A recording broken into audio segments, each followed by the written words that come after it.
A general introduction to the first essay of the Genealogy of Morals would go something like this.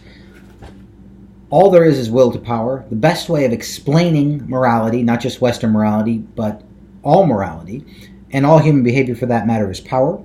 And if you explain the world in terms of power, as we've seen, there are two groups. There are the powerful and those who don't have power, and the strong and the weak.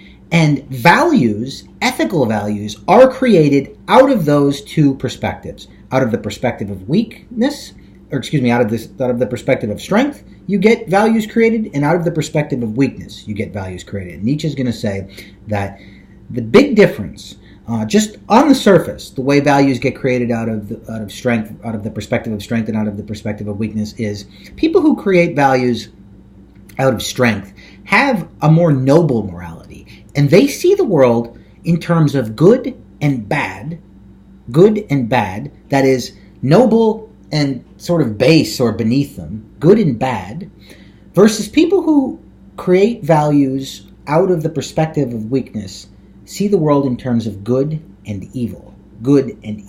So there's our first distinction, that the two perspectives of will to power, strength and weakness, what Nietzsche is going to call master morality and slave morality, come two moralities, master morality and slave morality, that is a morality of good and bad versus a morality of good and evil.